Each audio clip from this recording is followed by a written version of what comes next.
to dobro uspelo. Veliko veselje mi je danes pozdraviti govorko, izredno profesorico dr. Vesno Novak iz Cincinnatija.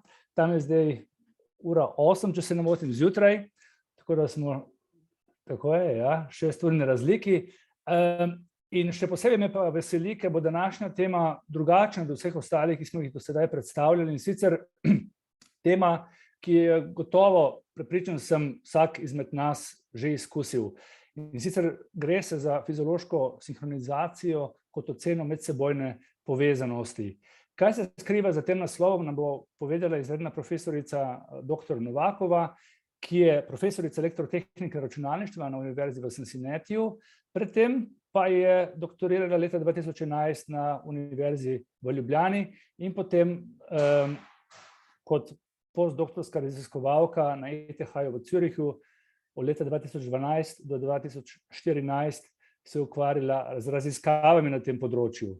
Kasneje se je odločila potem oditi v Združene države Amerike, kjer je postala docentka in izredna profesorica v Univerzi v Wyomingu in se danes ukvarja z dvemi področji, kakor sem razumel iz našega uvodnega oziroma spoznavnega pogovora, in sicer na eni strani z rehabilitacijsko robotiko in eksoskeleti, ki danes sicer verjetno ne bo ravno tako aktualna tema, ampak toliko bolje za razpoznavanjem človeških čustev in psihofiziologijo, ki se skriva za tem.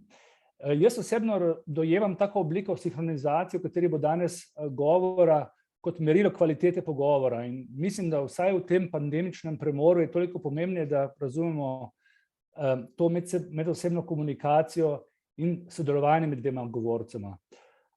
Vse vas bi prosil, da lahko pošljete vaše vprašanja v našo spletno klepetalnico, oziroma še bolje na koncu predavanja, potem kar osebno se vključite v pogovor, diskusijo in vprašate osebno dr. Novakovo, kar vas zanima.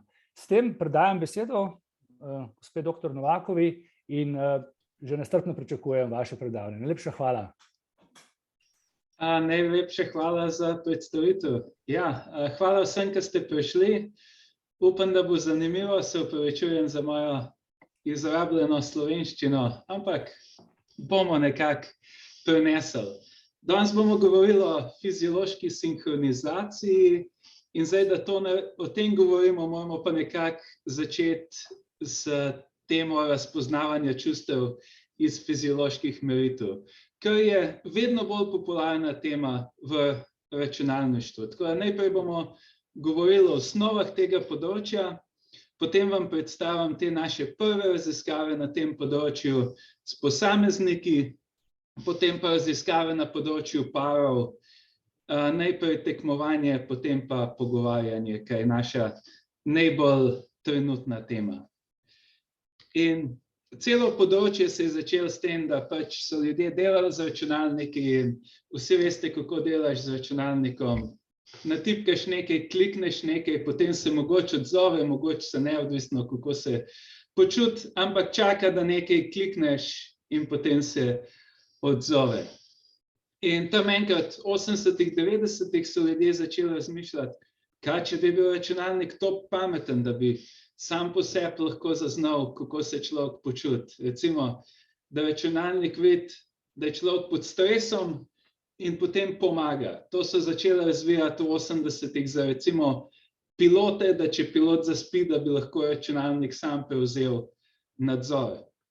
Ali pa bolj tako blago, če uporabnici dolg čas računalnik reče, I see you're bored, hočeš malo zanimive muzike, hočeš kakšno igro, da bi mogoče rekel, žalostni ste, vam dam video muck in kužkov, da vas malo potolažim, da bi v glavnem sam po sebi lahko zaznal, kako se uporabnica počuti. In to je področje, ki se mu v angleščini reče affective computing, računalniki, ki razpoznavajo samodejno človeška čustva. In postopek za to je bolj ali manj vedno podoben. Najprej je treba nekaj izmeriti, recimo srčni utrip, dihanje, prevodnost kože, mora računalnik izmeriti. Lahko tudi obrazno mimiko, stil govora, kar pač imamo. Zdaj, to je ponavadi signal, dolg signal, kompliciran, ga je treba malo poenostaviti, tako da naslednji korak je izračun značilk. In to pomeni, recimo, imaš 5-minutni EKG, ki je pač 5-minutni signal, značilke je recimo samo povprečen srčen utrip. In da to je ena cifra, ti ni treba gledati 5-minutnega signala, ampak samo eno cifro, ampak rabiš nek algoritem, da to izluščiš. Lahko seveda zračunaš neomejeno teh značilk, tako da ponavadi ugotoviš, da jih imaš preveč in jih moraš izbrati ta najbolj relevantne, potem pa na podlagi tega lahko delaš klasifikacijo, razporeditev v razrede. In zdaj verjetno vsi veste, kako izgleda EKG, pač če ne veste, lahko pogledate na Google. Mogoče vam ni znana recimo prevodnost kože, to je tak klasičen, ki uporabljajo tudi v detektorjih laži, ima vedno tisto prevodnost kože.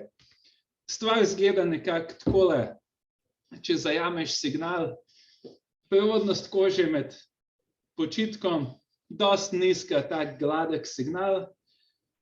Človek začne nekaj delati, kaj je dosti lahko, prevodnost kože se zviša in rata malo bolj tako aktivna, recimo spet počitek, se prevodnost kože umiri in če daš potem težjo nalogo, v uporabnici se prevodnost kože zveča še bolj, pa rata vedno bolj tak, recimo naguban signal. In pa bi računalnik lahko to gledal pa rekel, normalno, poglejmo, koliko je recimo nivo tukaj prevodnosti kože, zelo nizek, proti sreden, proti visok, lahko na podlagi tega sklepamo, ali je človek pod stresom, ali je obremenjen, a ni. Ampak pač rabiš neke cifre, ki jih potegneš iz tega signala. Tako da recimo iz prevodnosti kože izračun značilk, klasične značilke imamo recimo, koliko vrhov imaš na minuto, recimo te vrhovi tukaj, koliko so visoki v povprečju, pa koliko imaš povprečno prevodnost kože. To lahko pa narediš za čisto vsak signal, ki ga imaš na razpolago. Recimo, če imaš zraven še EKG, lahko iz srčnega utripa računaš povprečni srčni utrip, spremenljivost srčnega utripa v času, spremenljivost srčnega utripa v frekvenci. Če slučajno zraven meriš še dihanje. Dihanje se ponavadi meri v naših primerih s senzorjem temperature pod nosom in potem, ko vdihneš hladen zrak, ko izdihneš topel zrak, s tem meriš dihanje, lahko vzameš še povprečno frekvenco dihanja, spremenljivost dihanja, koliko je enakomerno, neenakomerno. In nenadoma imaš ful značilk. In potem, če si človek ali računalnik, rečeš, jaz imam ful preveč teh značilk, v naših študijah jih imaš do 70, drugih imajo par 100. In če probaš to dati računalniku za razpoznavanje vzorcev, računalnik rečem, da pač ne more s tem nič narediti. Naslednji korak je torej izbira značilk.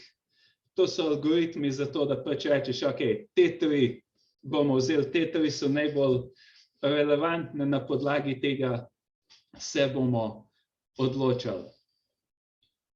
In ko imaš te, pa lahko narediš še zadnji korak, klasifikacija, ko pa vzameš te značilke, ki si jih izračunala iz fiziologije, recimo nivo prevodnosti kože, povprečen srčen utrip, in rečeš, ok, v tem primeru je človek pod stresom, v tem primeru je človeku dolg čas, vzameš nekaj diskretnih razredov in pač daješ te fiziološke signale v razrede s pomočjo strojnega učenja. In to je vse od nevronskih mrež, ker so že vsi verjetno slišali za nevronske mreže in koliko so in sploh super, do bolj preprostih stvari.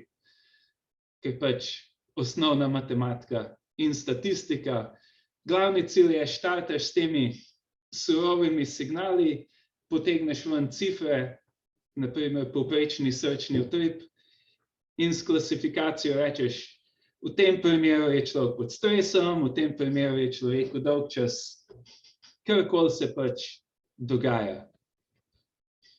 In zdaj lahko recimo rečeš, zakaj bi bilo to dobro, zakaj bi kdorkoli to hotel početi.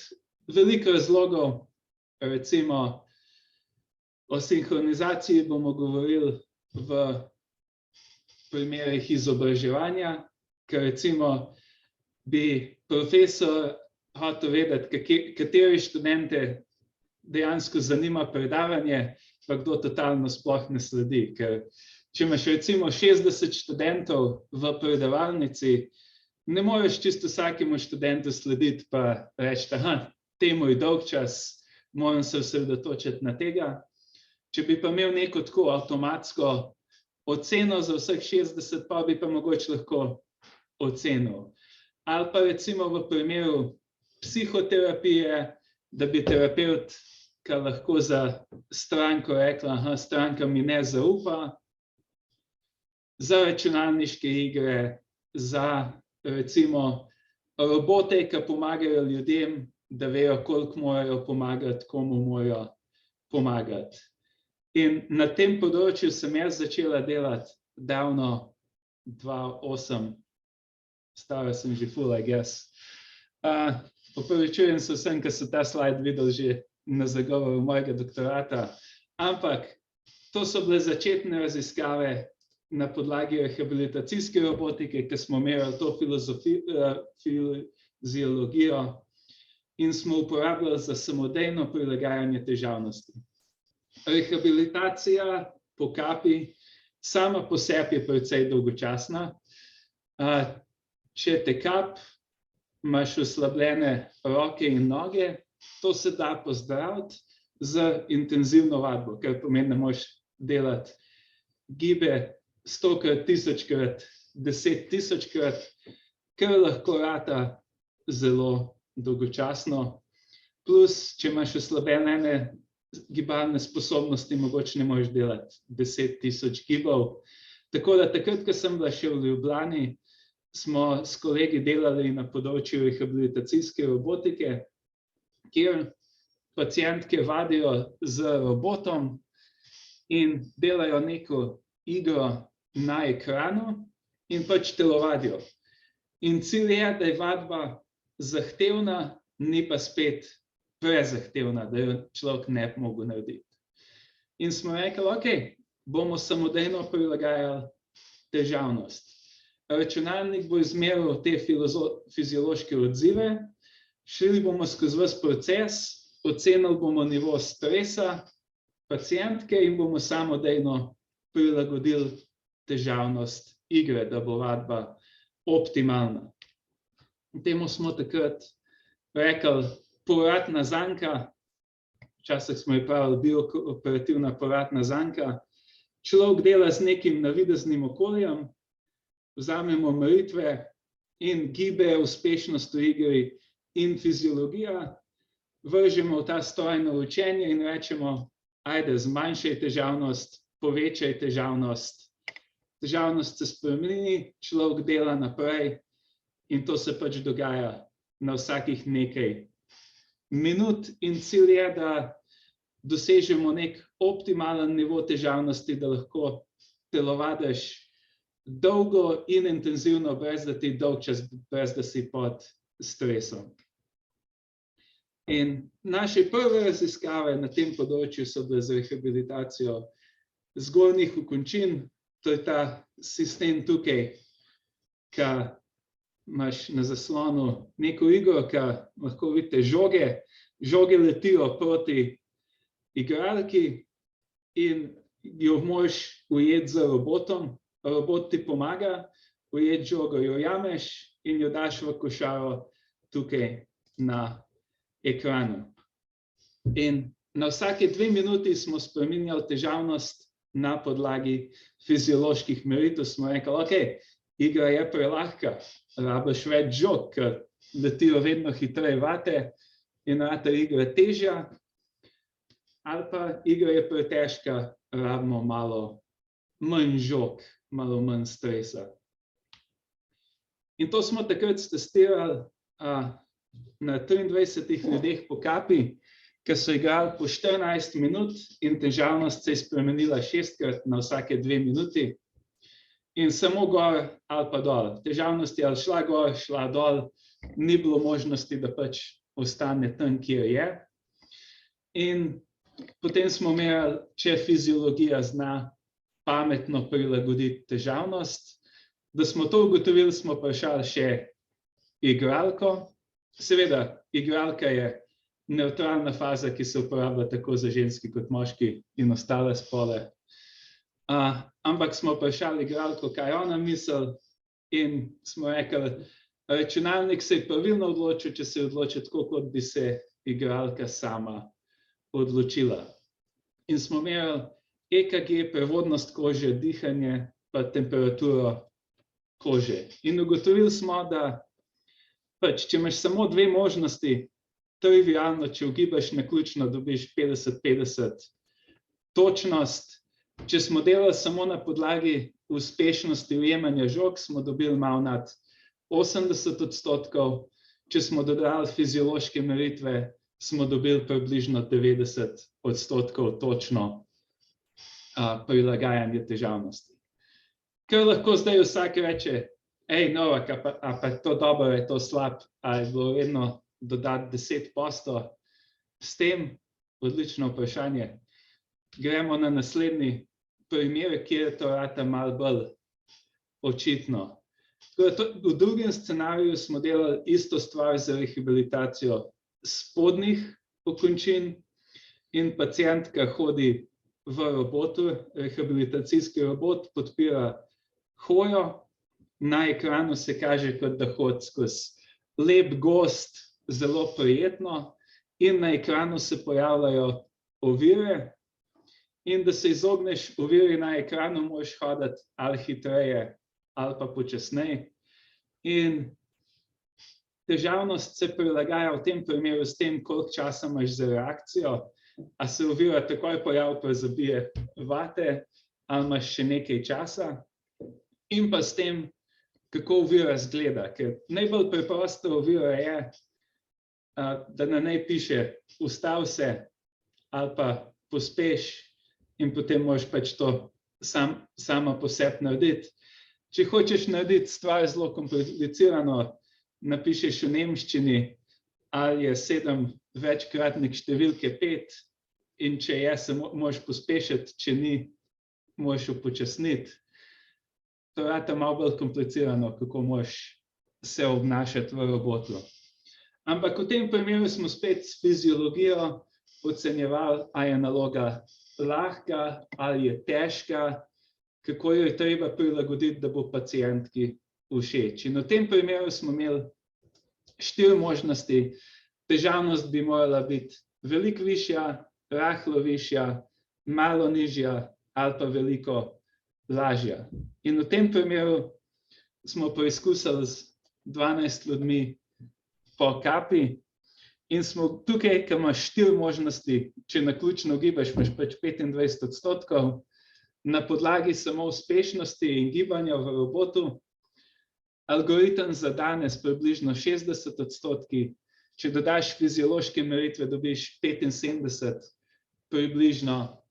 In v tem primeru smo testirali, da je pač algoritem tekel, in so pacientke rekle, ja, zdaj mi pa bolj všeč, robot se bolj pametno obnaša, vadba je bolj zabavna, če dodamo fiziološke meritve. Tako da očitno so dodale neke informacije, ki jih ne bi dobili samo iz uspešnosti pa gibov v igri. S tem, da zanimivo je bilo, da v tem primeru smo strojno učenje morali naučiti na podlagi mnenja terapevtke in ne igralke, ker če smo vprašali igralke, kaj bi one naredile, pa poslušali, so bile to zelo slabe odločitve. Če smo vprašali terapevtko, terapevtka je dala dobre odločitve. Tako da to so bile te naše starejše raziskave. Ampak dajmo zdaj ta medosebna povezanost, ki je v naslovu predavanja, tako da bi se spodobili, da pridemo do te teme. Vse te raziskave do zdaj smo delali fiziološke meritve za eno uporabnico. Ni pa treba samo za eno, lahko bi uporabili to fiziologijo morda tudi v parih in skupinah, med pogovori, med sodelovanjem, med tekmovanjem. In mi smo začeli s tem spet v rehabilitaciji, ker takrat so nam financirali raziskave iz rehabilitacije in če si akademik, delaš tisto, za kar te plačujejo in ne karkoli drugega. Tako da v rehabilitaciji so takrat ratovale vedno bolj popularne tekmovalne igre, kjer imaš dve pacientki ali pa pacientko, pa recimo moža, ženo, ki igrata skupaj z roboti. In če imaš recimo dve osebe po kapi, možno, da ima ena veliko bolj ohranjene globalne sposobnosti kot druga. Tako da, če ne prilagajaš težavnosti, jo bo stolkla totalno, ker pač ima boljše gibalne sposobnosti. Tako da v tem primeru je treba imeti fiziološke odzive obeh oseb, pa prilagajati težavnost za obe osebi, da rata igra zanimiva. In prvi korak, ki smo to počeli nekaj let nazaj, smo rekli, ok, dajmo najprej tekmovalno igro, dve igralki, ampak bomo merili samo za eno in bomo prilagajali težavnost samo za eno igralko. In smo jim dali špilati zračni hokej z robotom, premikaš robota levo, desno, naprej, nazaj, na ekranu igraš zračni hokej, kot da je robot miška, in smo zraven merili frekvenco dihanja in pa aktivnost deltaste mišice, ki pač zadaj v rami nekako ocena, kako močno gibaš roko. In smo prilagajali hitrost igre, da je imela igralka frekvenco dihanja čim bližje neki želeni vrednosti, pa aktivnost mišice čim bližje neki želeni vrednosti. In to je izgledalo nekako tako, da smo mi predpisali referenco, ok, dihanje naj bo nekako okoli te vrednosti, in potem je algoritem sam po sebi prilagajal težavnost igre, da je držal dihanje nekako tam okoli. Potem smo rekli, ok, zdaj naj bo dihanje malo višje, algoritem je sam po sebi naredil igro težje, da je igralka dihala hitreje. Potem smo rekli, ok, zdaj pa nazaj dol, algoritem sam po sebi zmanjševal težavnost igre, da je frekvenca dihanja sledila.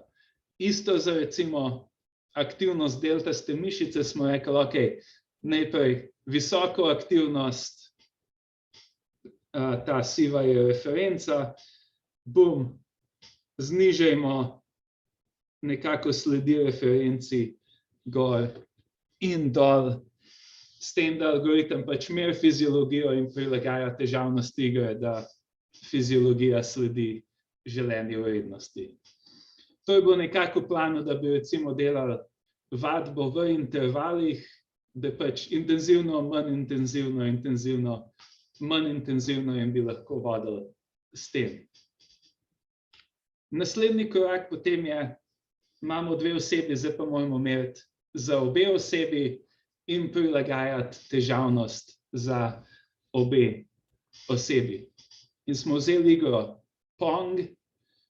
Če ne veste, kaj je Pong, ne vem, kaj naj vam rečem. Pong je igra na ekranu, dva loparčka in žoga in igraš recimo tenis z dvema igralnima palcama in zraven smo merili srčni utrip, prevodnost kože, dihanje in temperaturo kože. In naš cilj je bil, najprej moramo iz teh fizioloških meritev ugotoviti psihološko stanje obeh igralk, Drugi cilj pa je, da prilagodimo težavnost, da se imata obe dve ok. In cilj je bil recimo, če gre zeleni igralki predober, zeleni igralki zmanjšamo loparček, da je loparček čist majčken, drugi igralki zvišamo loparček, da je pač čez cel ekran in potem nimaš šanse, da ne zadaneš te uboge žoge. Če gre obema predober, naredimo žogo hitrejšo in je težje za obe, če gre obema preslabo, upočasnimo igro, da rata stvar nekako manageable za obe dve.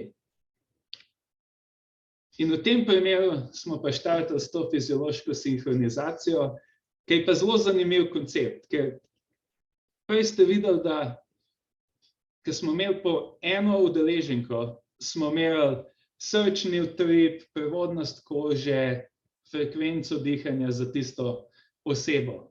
In zdaj, če imamo dve osebi, lahko bi rekli, ok, merili bomo srčni utrip osebe 1, srčni utrip osebe 2, to je to. Kaj bi si še človek lahko želel? Dihanje osebe 1, dihanje osebe 2, to je to, kaj bi si človek še lahko želel. Ampak to ti da individualne ocene, ne veš pa nič o interakciji med njima. Fiziološka sinhronizacija je pa pojav, ko si fiziološki odzivi dveh ali pa več oseb postanejo vedno bolj podobni, ko te osebe tekmujejo, sodelujejo, klepetajo. In zanimivo je, da sinhronizacija se začne takoj, ko daš dve osebi skupaj, da pač, ne vem, klepetata, ampak rata pa bolj močna, če ste nekako na isti valovni dolžini. In sinhronizacija zgleda tako, recimo, če ima ena oseba v štartu srčni utrip, ne vem, 65 na minuto, druga ima 85 na minuto, se nekako sinhronizirata nekje na sredi, na 75 recimo. Zelo poenostavljeno, ampak nekako tako si lahko predstavljamo, ampak samo, če uživata v pogovoru. Če si gresta totalno na živce, se pač ne sinhronizirata in ostaneta vsaka tam, kjer sta. Isto pri sodelovanju, če učinkovito sodelujeta, se sinhronizirajo fiziološki odzivi in to vsi po spisku, tudi recimo možganski valovi se sinhronizirajo, odvisno od kvalitete sodelovanja. Če to totalno faleno, se ne sinhronizirata. Lahko sklepamo tudi na druge stvari, recimo pri sodelovanju, kdo vodi in kdo sledi. Študije kažejo, da recimo vodje se ne sinhronizirajo podrejeni, podrejeni se sinhronizirajo vodji, tako da če štartaš spontano skupino, ki nima dodeljenih vlog, pa se vloge same po sebi razvijajo v skupini, se lahko nekako sinhronizacijo sledi temu postopku, kdo rata vodja preko tega, kako se sinhronizacija razvija.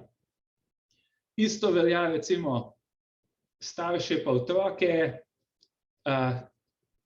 odvisno od tega, koliko se imajo radi, pa otroci z nekaterimi duševnimi, recimo temu, stanji se pač ne ujamejo.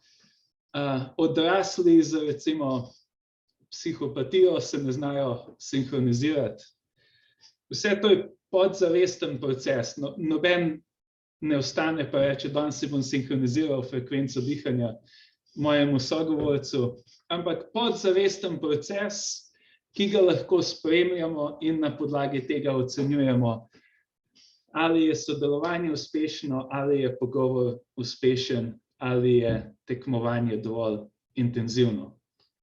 Ocenjamo jo pa pač z različnimi metodami obdelave signalov, vse tiste koherence pa konvolucije, ki jih elektroinženirji šopajo, se pač tukaj pojavijo. In potem lahko tudi to uporabimo kot dodatno metriko za prilagajanje težavnosti. In najprej smo to probali z odprto zančno raziskavo, ker pomeni, da samo merimo, pa gledamo, kako se razvija sinhronizacija. Smo vzeli 16 parov in so igrali Pong z 9 različnimi težavnostmi in smo jim dali vprašalnike, kako težka se vam zdi igra, pa kako zabavna se vam zdi igra. In potem smo delali klasifikacijo fizioloških meritev v 2 ali pa 3 razrede. Če sta 2 razreda, recimo, je malo zabavno ali pa zelo zabavno, ali pa 3 razredi, je malo zabavno, srednje zabavno, zelo zabavno. Na podlagi fiziologije, vključno s sinhronizacijo. In potem si lahko predstavljate, da bi na podlagi teh rezultatov lahko prilagajali težavnost. Naprimer, če se obe zabavata, je stanje v redu, če se nobena ne zabava, pogledamo, kako je treba prilagoditi težavnost. Če se ena zabava, druga pa ne, je pa potrebno narediti spet nekaj drugega. In tukaj smo ugotovili spet podobno kot prej. Če delamo klasifikacijo, recimo zabavnosti v 2 razreda, igra je zabavna ali pa ni. Če delamo samo na podlagi uspešnosti in gibov, dobimo malo čez 60%. Če dodamo to individualno fiziologijo, smo dobili malo pod 70%. Ko smo dodali te metrike sinhronizacije, je stvar skočila na skoraj 80%, tako da lahko pač rečemo, če dodamo sinhronizacijo, lahko bolj točno ocenimo, ali se igralkam zdi igra zabavna ali ne. In ker je ta točnost višja, ima bo verjetno bolj všeč, če bomo prilagajali težavnost na podlagi sinhronizacije. Ampak to ni seveda bilo dokazano s tem, tako da smo rekli, ok, rabimo dejansko raziskavo, kjer bomo primerjali, bomo prilagajali težavnost glede na to, kako zabavna se igralkam zdi igra. Smo rekli, naša primarna skupina, prilagajali bomo na podlagi uspešnosti in fiziologije, fiziološke sinhronizacije, sekundarna skupina bo pa fasala prilagajanje samo na podlagi uspešnosti. In če je ta fiziologija za kaj dobra, bo morala ta primarna skupina reči, da so se imeli bolj lepo kot sekundarna skupina. Tako da smo z vprašalniki na koncu merili razliko v zabavnosti igre za te pare. To študijo smo začeli marca 2020 in uspešno zmerili 3 pare v vsaki skupini. Potem iz nekega neznanega razloga, kdo bi vedel, kaj se je zgodilo marca 2020, se ta študija nikoli ni zaključila. Iz nekih razlogov nismo smeli več delati raziskav na ljudeh tisto leto.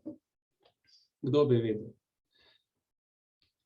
Vsi vemo zakaj. Med korono smo potem dobili financiranje za drugo področje tega, tako da nikoli nismo nadaljevali s tem tekmovanjem, ker je preteklo dosti časa, dokler nam niso spet dovolili imeti. Tako da med korono smo pa potem načeli novo tematiko, ker je v tem primeru pogovarjanje. In pogosto se zgodi, da se človek zgovarja z nekom in ena oseba misli, ta pogovor je pa res super. Koliko jaz uživam, druga oseba si misli, kako zelo jaz ne uživam v tem pogovoru. Če ste bili kdaj na zmenku, se je vam je mogoče to zgodilo. Če niste bili nikoli na zmenku, ok, your choice, kot vam paše. Ampak smo rekli, s to sinhronizacijo bi lahko ocenili nivo zanimanja za pogovor in bi recimo lahko dali feedback recimo učiteljem, bi jim rekel, tega študenta ne zanima, probaj spremeniti taktiko, da bo študenta zanimalo, ali pa osebni terapevt, ki recimo, zdaj si to rekla in je stranki takoj dol padal in te ne posluša več, tako da probaj spremeniti taktiko. In naš setup je izgledal nekako takole. Dali smo 2 osebama, to je bilo med korono, to je konec 2020, sedita drug proti drugi, se zgovarjata skozi pleksi steklo in smo imeli fiziološke odzive na obeh straneh. Zraven smo pa še s kamericam pa z mikrofonom merili video obeh oseb. To so nam takrat dovolili v Wyomingu, dočim tekmovanja nam pač niso dovolili, tako da smo delali to. In naša prva raziskava smo rekli, ocenjevali bomo vključenost v pogovor. Američani temu rečejo engagement, ne vem, če je vključenost dober prevod, ampak iz fizioloških meritev bomo ocenjevali vključenost, zanimanje za pogovor. In smo merili srčni utrip, prevodnost kože in dihanje. Vzeli smo pare oseb in so se 15 minut pogovarjale druga z drugo.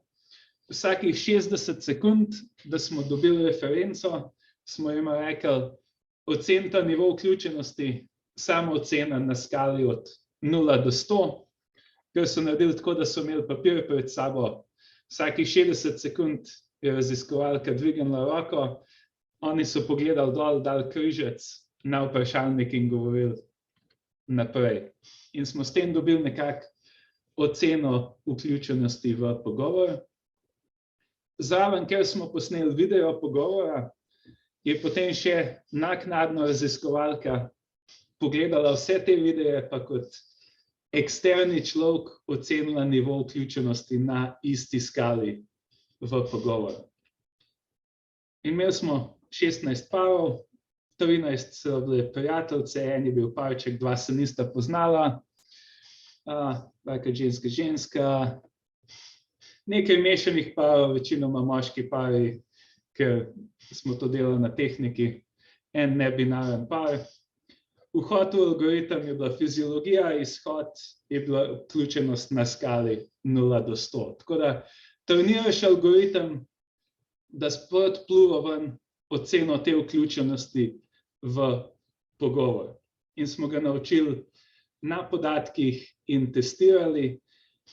Zraven imamo to referenco, ker so merjenke same rekle. Tako da lahko si predstavljate, merjenke rečeta, najin nivo vključenosti je 80, algoritem reče 75, algoritem je falil za 5 točk, smo v tem primeru rekli. Ali pa merjenke rečeta 90, če algoritem reče 70, je algoritem zgrešil za 20 pik na tej skali.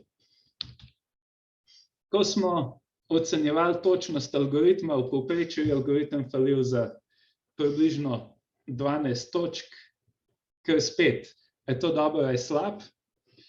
Ker smo dali videe raziskovalki, je raziskovalka na podlagi videa in subjektivne ocene falila še rahlo manj, še rahlo bolj kot algoritem. Tako da nekateri bralci so to takoj ocenili kot algoritem je super, ker je algoritem ocenil bolj točno kot človek, ki gleda te videe.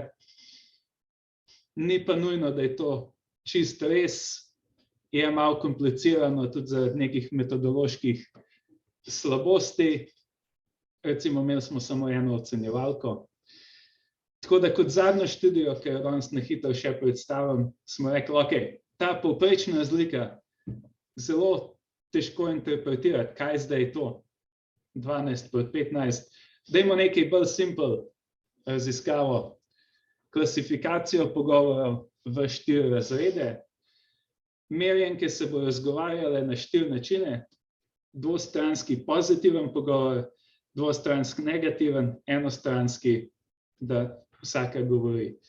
Dvostranski pozitiven pogovor smo merjenkam rekli, najte eno temo, ki se približno strinjata in pa se zgovarjata res pozitivno, res strinjajte se z vsem, komplimente si dajta, Top. Dvostranski negativen pogovor smo jim rekli, zdaj pa najte nekaj, ker se ne strinjata, pa res se spričkajte na polno, nič se ne smete strinjati, bolj se razjezita, boljš je. Enostranski pogovor je pa sam pač ena oseba govori, druga oseba dela približno pozitivno. In smo gledali, ali lahko ugotovimo tip pogovora iz teh 4 možnosti na podlagi fiziologije. Spet 16 parov, 4x4 minutni pogovori, teme so si vsi izbrali vnaprej. Ker so to Američani, teme so večinoma šport, ameriški fuzbal, hrana, filmi, podobno.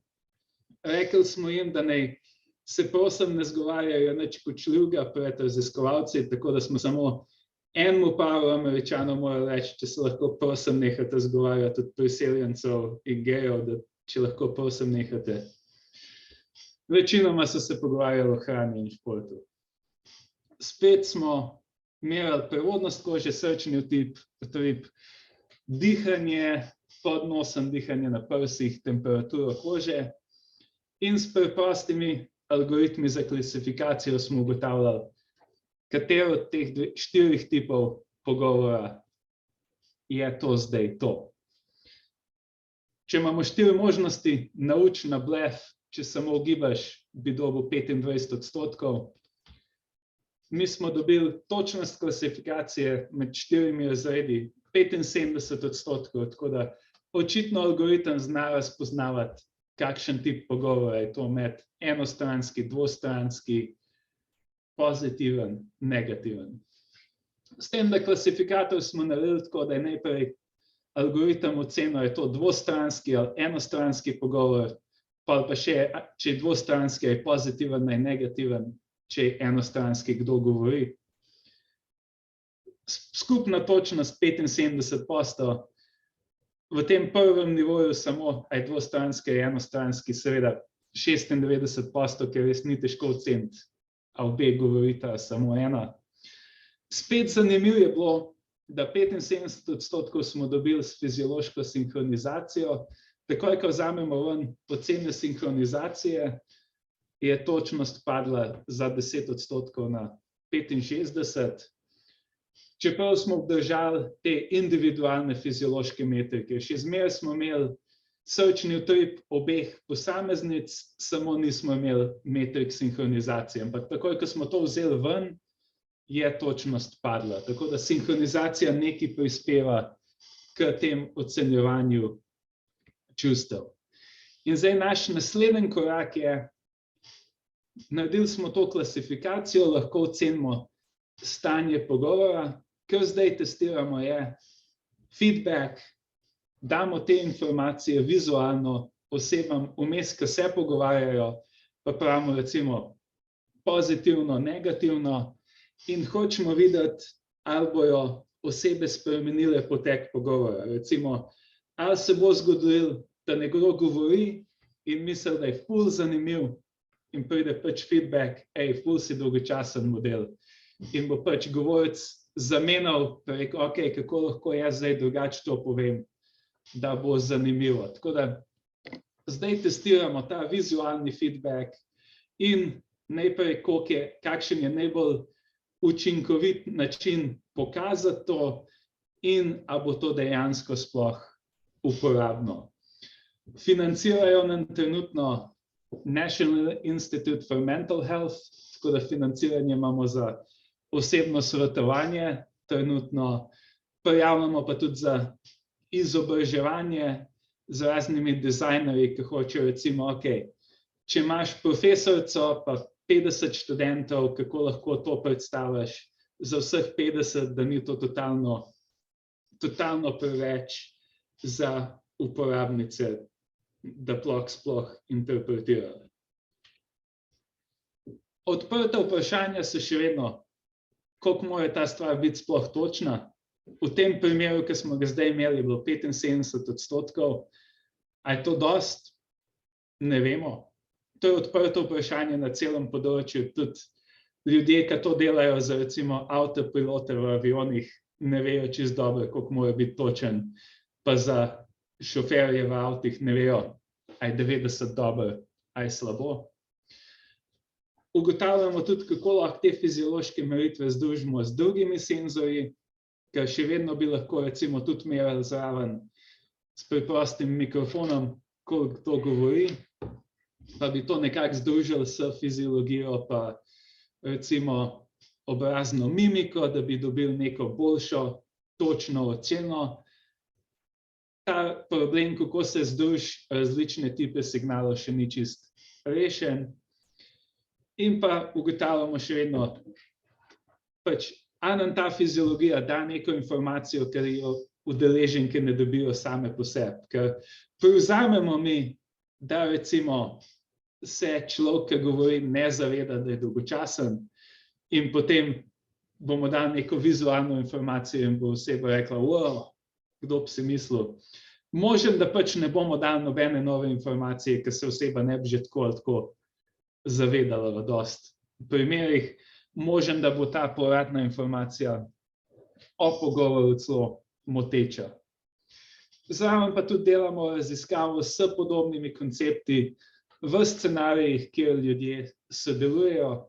Recimo, trenutno prijavljamo en projekt za gradbišča, kjer je več delavcev in vsak senzor je na roki zelo podobne in več senzorji sledimo celi skupini, kdo je preobremenjen, kdo je premalo obremenjen, kdo učinkovito sodeluje med seboj, kdo neučinkovito sodeluje, in s tem poskušamo nekako razporediti naloge po celem delovnem mestu za več ljudi in pa tudi recimo ocenjevati, ok, te ljudje delajo v redu skupaj, te bomo naslednjič še dali skupaj, te so neučinkoviti drug z drugim, jih ne bomo več dajali skupaj. To so naše trenutno odprte raziskave. Za zaključke, kaj smo ugotovili danes? Iz fizioloških meritev lahko nekako ocenimo stres, dolg čas, zabavo, obremenjenost, kar lahko potem uporabimo za recimo samodejno prilagajanje težavnosti v igrah, za povratne informacije v pogovorih. In če imamo več kot eno osebo, ki jo merimo, lahko merimo tudi to fiziološko sinhronizacijo, ki nam da neke dodatne informacije o parih in skupinah, ki jih ne bi dobili iz individualnih meritev. In fiziologija nam da neke dodatne informacije, bolj točne ocene teh psiholoških stanj, kot bi jih dobili samo z uspešnostjo in gibi. Ni pa še čisto točno pokazano, da je to praktično uporabno. To je stanje na celem področju, da znano je, da dobiš bolj točne ocene, ni pa še čisto dobro pokazano, da je to tako super, da bi bili ljudje pripravljeni plačati za senzorje, ki jih bojo morali dodati v sistem. Ker senzor tudi ni nič evrov ali pa 10 evrov, vse nekaj stane, pa čas ti vzame, da ga postaviš. To je to od mene za danes, tako da hvala vsem, ki ste prišli. Moj email je tukaj, če me kdo kasneje rab, vedno pripravljen na začeti. Najlepša hvala, dr. Novakova, za to izredno zanimivo predavanje, podprto s številnimi primeri, da ste približali praktično vaš raziskovalni vsakdan vsem nam. Vse skupaj bi vabil, da se nam pridružite v klepetalnici, oziroma še bolje, če postavite vprašanje dr. Novakovi kar osebno, vključite svoj mikrofon in se vključite v diskusijo, med debato. Mislim, da imamo še na voljo kakšnih 15 minut, da lahko z dr. Novakovo spregovorimo o tej zanimivi temi. Naj jaz začnem prvi. Ena izmed stvari, ki se mi je porajala, mi se zdelo zelo zanimivo, ker ti prvi primeri na področju rehabilitacije so me spomnili tudi mogoče na drugi ekstrem, ki lahko uporabimo recimo ta pristop, ta način tudi v vrhunskem športu. Še posebej so me zanimali ti primeri, ko ste podala primerjava nadrejeni, podrejeni, starši, otroci. Zato me je začelo zanimalo v zvezi s tem, kako lahko vplivamo na sinhronizacijo, kako lahko izboljšamo sinhronizacijo. Jaz prva stvar, ki mi je prišla na misel, je bila ta, da mogoče lahko začnemo pogovor z nekim vicom, pač na humoren način. Seveda, to je verjetno malo težje z nadrejenim vedno početi, ampak ste mogoče izvali kakšne druge meritve, fiziološke meritve, ki namigujejo, da mogoče sinhronizacijo lahko izboljšamo, ne samo merimo, ampak lahko izboljšamo ali pa poslabšamo? Ja, kratkoročno jo lahko. So študije, kjer pač samo vizualno pokažejo nivo sinhronizacije. Aha. In v recimo tekmovalnih in sodelovalnih nalogah in ljudje so sami po sebi zmožni pač prilagajati svoje delo, pa sproti gledati sinhronizacijo in si jo pač zvišati. Trial and error, pač poskušajo, da vidijo, kaj se zgodi. Ni bilo še pokazano, da pač zaradi tega sodelovanje bolj učinkovito spet, ampak lahko damo samo pač vizualno informacijo in ljudje znajo sami s poizkušanjem ugotoviti, kako si jo zvišati. Ni pa nujno, da je to dolgoročno. In pač so pa tudi študije, ki recimo so dali učiteljem taktiko, ki deluje, pa taktiko, ki ne deluje in so pač ugotovili, da pač študentom sinhronizacija pade, če jim daš napačno taktiko. Tako da očitno se jo da spremeniti. Verjetno jaz med načinov, kako lahko to vplivamo, so verjetno, da vključimo zrcalne nevrone, če jih znamo, seveda. Gotovo pa so tudi hormonske spremembe, recimo hormon sreče, serotonin, se pri tem sprošča, verjetno ima tudi svojo vlogo. Imamo kakšna vprašanja strani občinstva, poslušalcev? Če smem, morda. Prosim. Moje ime je Andrej Grebenc, sem sicer v Ljubljani, sem pa tudi bil v Združenih državah kot profesor. Zanima me od kolegice tole, gotovo uporabljali ste, bi rekel, algoritme umetne inteligence, da ste do tega prišli, a ne? Kolikor vem, se že Google oziroma vsi ti socialne mreže uporabljajo recimo samo govor za ugotavljanje posameznih emocij. Dobro, vi ste dali še par parametrov, ker je pa zadeva bolj medicinska. Zanima me, kakšne algoritme umetne inteligence ste uporabljali za klasifikacijo. To je v bistvu klasifikacijski problem, kar ste prikazali. Ja, mi dostikrat uporabljamo relativno preproste algoritme, ker problem je, da je to ponovadi small data problem, ker imaš toliko ljudi, ki si jih pripravljen zmeriti, tako da ponovadi imaš 20 ljudi, pa od vsakega dobiš nekaj vzorcev, tako da ne moreš delati nekega deep learning na 100,000 vzorcev. Ponovadi je to metoda podpornih vektorjev, support vector machines, kakšna LDA, naivni bias, te zelo preproste. Ljudje delajo bolj advanced stvari, recimo ena študija so delali reinforcement learning. Reinforcement learning poskuša stvari, dobi nagrado in se pač samodejno prilagaja. In so delali to z robotom, da je pač robot probal nekaj pogledal, če se je fiziologija izboljšala, poslabšala, na podlagi tega se je učil. Ni pa to zelo popularno, ker imaš ponovadi toliko majhne vzorce, da se jim ne splača za fiziologijo. Hvala lepa. So mogoče še kakšna druga vprašanja, strokovne narave, čisto podobno znanstvene? Zanima me glede uspešnosti, ki ste kazali tam, a ko ste ocenjevali uspešnost, je bilo zmeri random uspešnost pa uspešnost plus fiziologija, a sam random plus fiziologija pa ni možno, ali zakaj niste tudi tega povedali? Ne, smo tudi delali random plus fiziologija, sam nisem dala na slajd. Nekako večinoma se pokaže, da uspešnost plus fiziologija je vedno boljš kot vsaka sama po sebi. Vsaka od njih je sama po sebi boljš kot random. Je bilo pa včasih, da pač včasih je uspešnost sama po sebi boljša kot fiziologija sama po sebi. Včasih je bilo obratno. odvisno od scenarija, zelo težko vnaprej reči. Pa tudi dal bi se debatirati, a bi se dal boljš oceniti uspešnost z bolj kompliciranimi metrikami, pa bi potem dobil boljše rezultate s tem.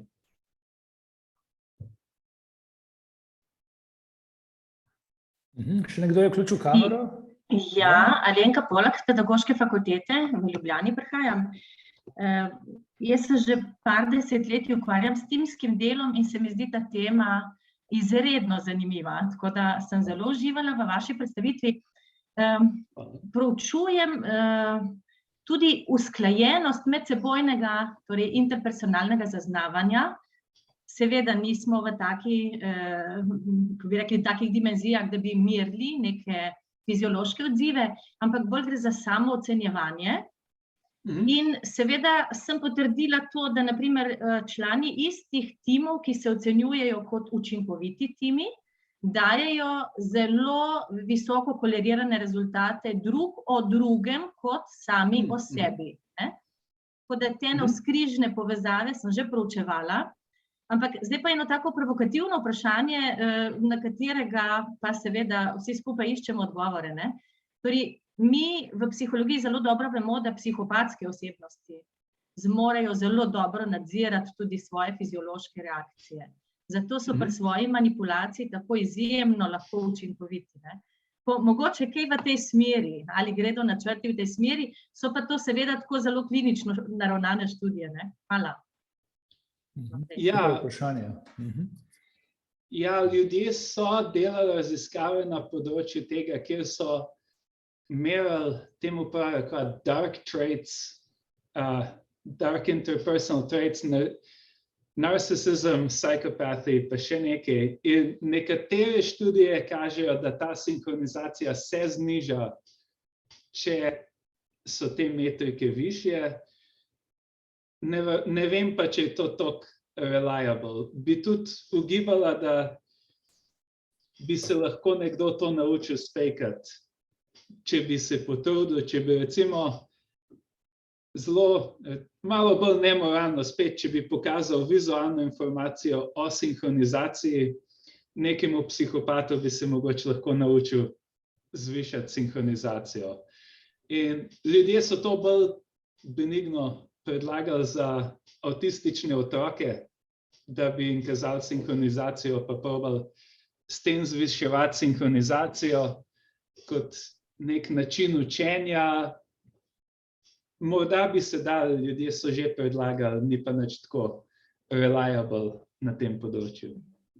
Imam pa še en komentar, tako kot pravzaprav bolj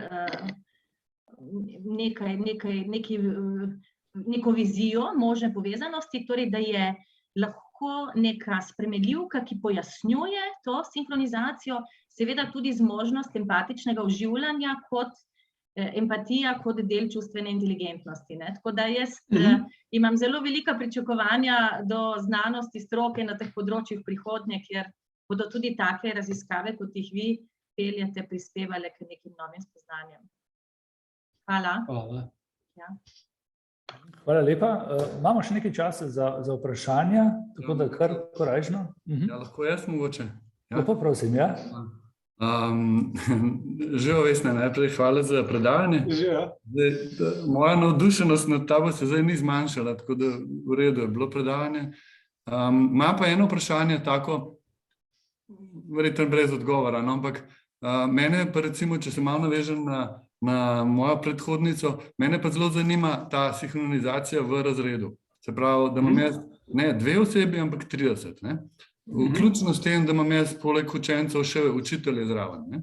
In zdaj imam eno tako laično hipotezo, da ko pa pride do sinhronizacije med recimo povprečnim otrokom ali pa povprečjem otrok plus učiteljco, a se bojo zdaj ti otroci bolj naučili, več odnesli, a je to za aktivno učenje, ali skratka, a razumeš, kaj mislim, da recimo, da bi si otroci sam gor dal, to je zdaj mogoče v enem narobnem svetu, takem bolj Huxleyovskem, ampak da si otroci gor da, pa učitelj sam ve, evo, zdaj mi ne ratuje in prilagaja svoje učenje.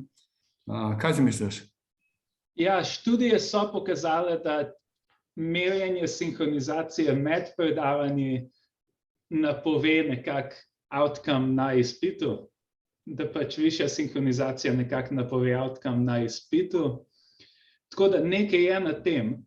Ni pa bilo pokazano, da je to pač manipulable, da bi lahko zdaj zviševal sinhronizacijo namerno, pa s tem izboljšal izpit. To je pa pač drug nivoj. Pokazali smo, da, no, ne mi, ampak ljudje so pokazali, da višja sinhronizacija napove boljši rezultat na izpitu, koliko bi pa to lahko spremenjal, je pa dvomljivo. In pa za komentar v tekst chatu lahko tudi povem, da se ljudje to delali na ženitovanjski svetovalnici, na marriage counseling v parih, ki so imeli probleme. So delali iste raziskave, sinhronizacija v poročenih parih napove, ali bojo uspešno prišli skozi svetovanje ali ne.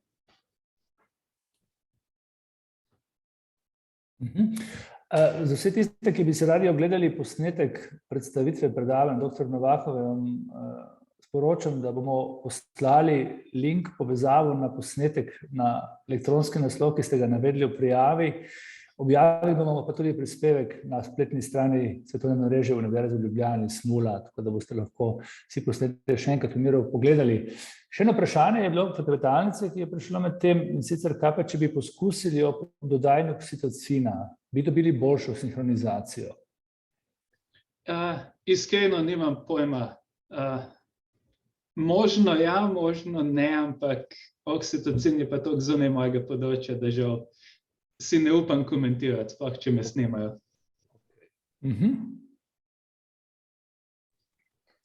Bi lahko še eno vprašanje? Prosim, ja. Se pravi, najbrž nisem edini, ki mu je ta stvar poleg zanimiva tudi precej nova, tako da vas bi prosil, če se da en kratek pregled, naprimer, kdo se s tem ukvarja, pa mogoče, če obstaja tudi že kaj komercialnih aplikacij. Ja,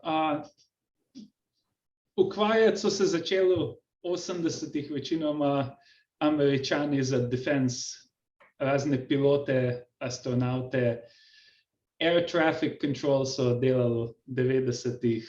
Zdaj pa stvar se je dosti razvila. Že 2001 je MIT objavil neko študijo zelo prodorno na tem področju, ki je tudi definirala affective computing. Komercialen izdelek, po moje, zdaj je najbolj znana ta verižica empatika E4, ki jo uporabljajo nekako za wearable psihofiziologijo. MIT Media Lab se veliko ukvarja s tem. Američani imajo 20 laboratorijev, se ukvarja v Ameriki dosti resno s tem. V Evropi se tudi ukvarjajo. Nekaj časa so se v Liverpoolu zelo močno ukvarjali. Kaj bil en dober pregledan vir v bistvu? Težko rečem. Zdaj, IEEE Transactions on Affective Computing je ta glavna revija na tem področju. Tako da, če nekako hočete videti, kdo dela najbolj prodorne raziskave, IEEE Transactions on Affective Computing dela samo na tem področju članke. Imamo čas še za eno kratko vprašanje.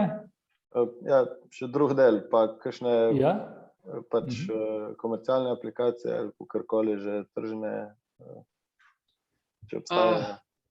Obstajajo, ja, ne vem pa, če so zelo uspešne. Pač vem, da obstajajo, ne znam vam jih poimensko povedati, ampak ljudje pogosto dajo recimo kakšen relaxation monitor, da ga nosiš, da ti pomaga se sprostiti, ali pa kakor daily diary, da pač slediš fiziologiji pa stresu s tem. Ne vem pa, če so kdaj pokazali kaj tako uspešnega, pa če se zelo uspešno prodaja. Žal. Ok, hvala. Hvala lepa. Tako kot mislim, da smo vsi ugotovili v tem predavanju, da vsi nekako potrebujemo, si želimo več sinhronizacije. Komentar je bil tudi, da si želimo več sinhronizacije v Državnem zboru. Mislim, da bo zdaj to izziv za vse novo izvoljene poslance in predlagane ministre v zasedbi. S tem bi se jaz rad vsem skupaj zahvalil, še posebej Vesni, da si vzela čas in se nam pridružila v sklopu teh predavanj, znanost za vse, s katerimi poskušamo približati znanost ne samo, bom rekel, akademikom, ampak tudi širši publiki.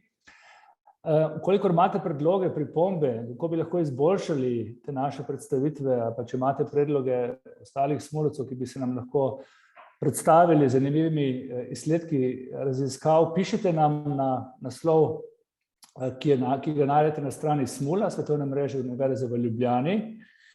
In še enkrat bi se zahvalil vsem skupaj za vprašanje, za diskusijo, ki smo danes imeli, in obenem bi vam zaželel, da ostanete fiziološko sinhronizirani, ne samo danes, ampak tudi v prihodnosti, in pridružite se nam tudi na naslednjem predavanju, seveda, kot ponavadi, če želite. Najlepša hvala in lep pozdrav vsem skupaj.